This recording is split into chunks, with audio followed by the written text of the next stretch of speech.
Karong buntaga sa Spotlight, mga kapuso, ila-ilahon taning magtiayon sa lalawigan sa Bohol nga way puas sa ilang paghatag o paglaom sa ilang mga katagilungso dito pinaagi sa pagpatabang nila pagtukod og mga Pinoy-anan ingon man pag-abag sa pipila ka mga kabatan-unan or mahimong scholars ubos sa ilang kausa. Nganong ilang nagihimo og unsay inspirasyon nila niini? Maila-ila nato magtiayon nga si Terence ug Beth Martin. Good morning, Sir Terence, Ma'am Beth. Welcome sa programa. How are you this morning? Good morning, sir. May buntag. May buntag sa mga viewers. It's nice to meet you this morning. Thank you so much. We'll start with you, Sir Terence. What prompted you to organize this charity program, Beth and Terence Giving Hope?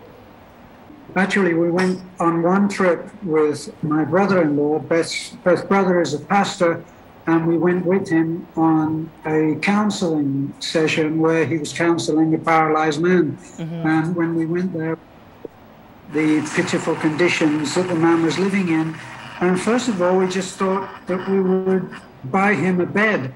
And then we thought about repairing the house, and then we thought about building the house. It must have been 4 years ago now. 4 years ago. 4 years. And 4 years after, you're now on your 65th, am I right? House nga inyong kitabangan og tukod, Ma'am Beth? Yes, sir. 65. Because 65 na mo, sir. 8 kabuok sa Gindolman, which is diri sa Talibon. How do you choose these beneficiaries of yours?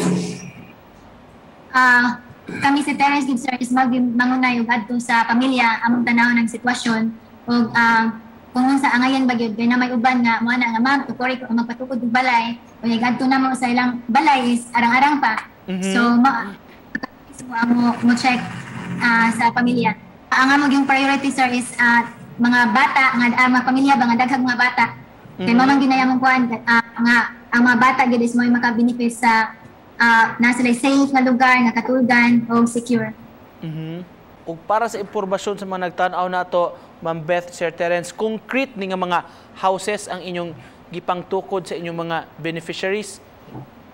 Ang first, ang one, sir, kay before is hollow block, then amakan. Karon is full na gid siya nga hollow block, and then ang yang metal frame is ang frame niya sa atop is metal na. So mao na yung standard yun after sa 56 na balay. Let's talk about funding, Sir Terence og Ma'am Beth. Admittedly, kiningon ani nga kausa makinahanglan yun ni og dako-dako na kwarta. How do you pool funds para itabang sa mga taga-diha?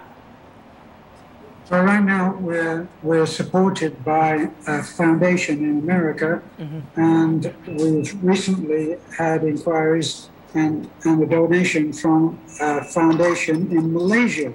And they've seen our videos, and a lot of people share what they see. And so even what would normally be seen by our subscribers, what we are doing is being seen by many other people. We have 43 students, young kids who are their college, and that's another thing where these kids are sponsored by a particular person. Karon, sir, is namin 46 or 40 something hapit namang 50. Nami accountant, nami civil engineering student, then the rest are mga na nag-eskwela, agriculture. So ang uban na is high school. And to close this, Sir Terence o Ma'am Beth, basin doon na mo'y mensahe nga gustong i-share sa atong mga viewers karon. Maybe there are some pod nga interesado mutabang sa inyong advocacy. We just hope that by what we're doing, there may be a seed planted which will enable everyone to see that they can do some small thing to help their fellow man. And sometimes when someone is very, very lonely, a hand on the shoulder is enough. And how are you? And that's what we hope. We hope that they, in being helped, they will pay it forward.